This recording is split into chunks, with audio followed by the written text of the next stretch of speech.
The last writ issued under Article 226 why the High Court is Quo Warranto and the very scope and application of Quo Warranto as it was declared by the Supreme Court in 2014 in the leading case Central Electricity Supply Odisha versus Dubai Seau, as it was expressed that the jurisdiction of the High Court while issuing a writ of quo warranto is a limited one and can only be issued when the person holding the public office lacks eligibility criteria or when the appointment is contrary to the statutory rules. And now we'll discuss another important leading case, Mukhtar Singh versus State of Punjab in 1991. The Punjab and Haryana High Court expressed that Quo Warranto is a discretionary remedy which the court may grant or refuse according to the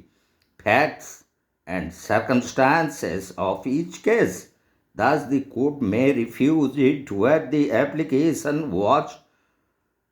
actuated by ill will or malice or ulterior motive,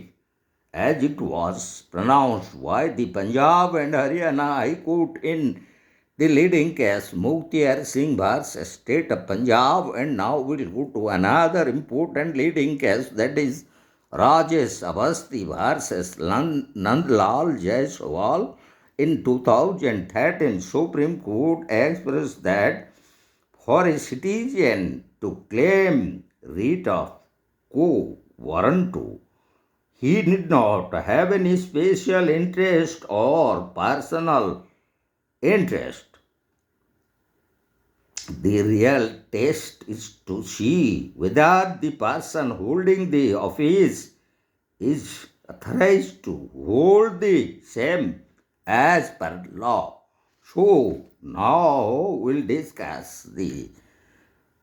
other aspects of writ jurisdiction of the High Courts under Article 226, and among them one is judicial decorum. And regarding that, we would like to discuss the rulings of Supreme Court in the important leading case State of Gujarat versus retired Justice R.A. Mehta, where exactly defining judicial decorum, the apex court pronounced that the court should not make any undeserving or derogatory remarks against any person unless the same are necessary for the purpose of deciding the issue involved in a given case.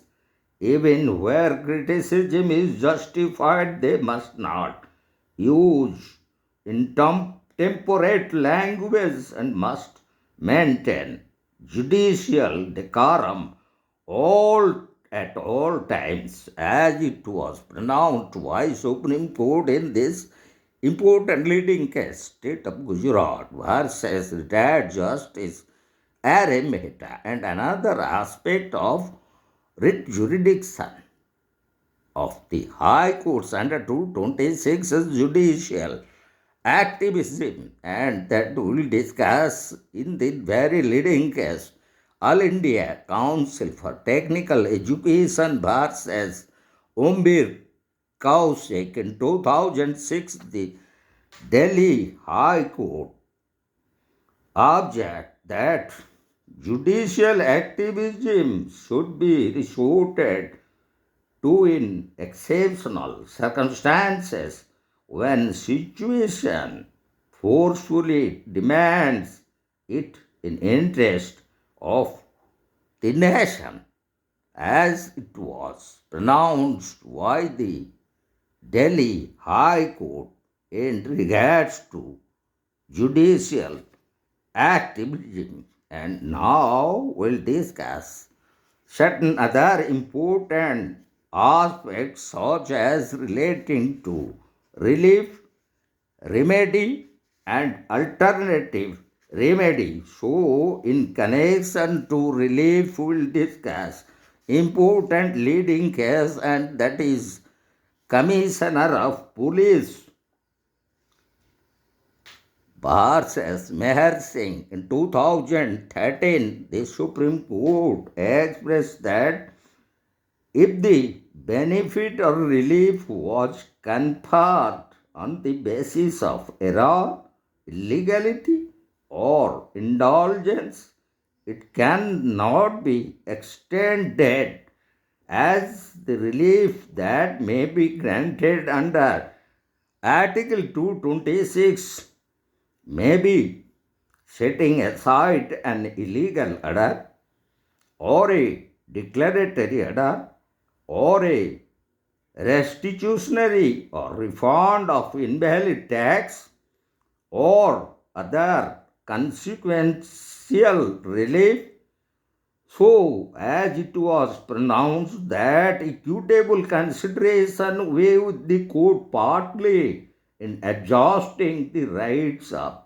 competing co-employees under the comment in matters of seniority, promotion, and the like, as it was also expressed in the leading case Dwarakarnath Sharma versus Union of India in 1990 by the Supreme Court before the pronouncement in 2013 in this important leading case, Commissioner of Police versus Meher Singh. And now we'll go to the remedy and other aspects of the writs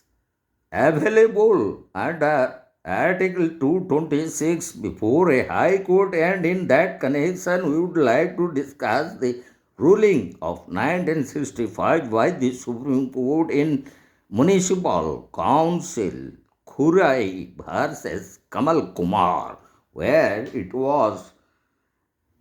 pronounced that remedy may be extraordinary and discretionary.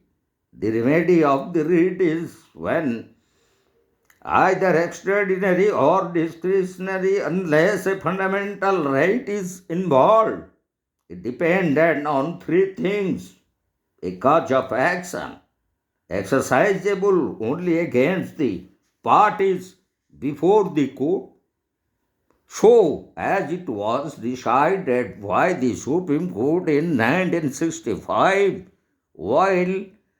amplifying and explaining the very jurisdiction under Article 226 on the grounds of remedy in this leading case, Municipal Council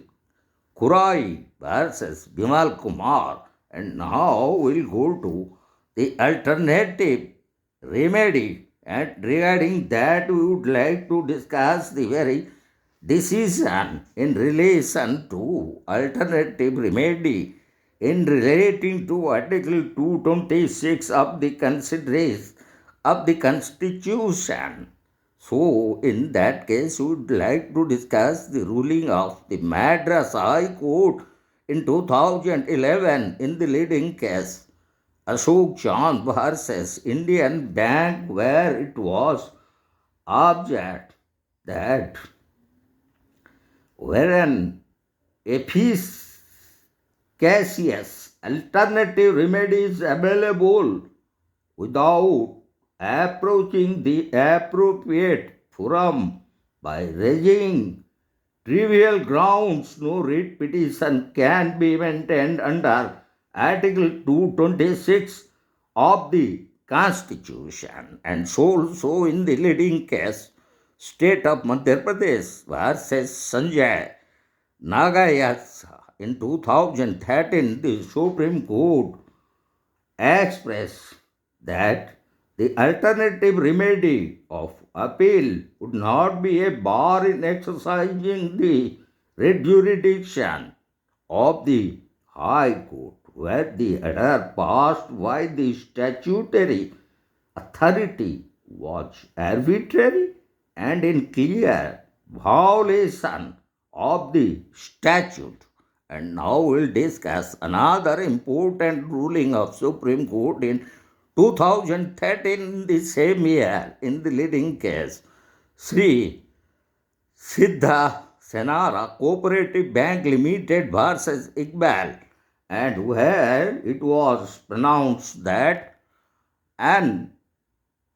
alternative remedy is not an absolute bar to exercise of extraordinary jurisdiction under Article 226 of the Constitution, but where a statute provides efficacious and adequate remedy, the High Court will do well in not entertaining a petition under Article 226 of the Constitution, as it was held by the Supreme Court as regarding the very scope and application of alternative remedy in connection to the writ jurisdiction of high courts under Article 226 of the Constitution. So, we have completed all the relevant aspects dealing the writ jurisdiction of high courts under Article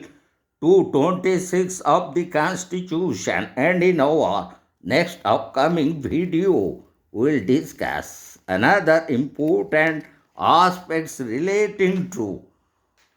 high courts jurisdiction, and that is the very doctrine of pith and substance as provided under Article 246 of the Constitution, that we would like to discuss in our upcoming video.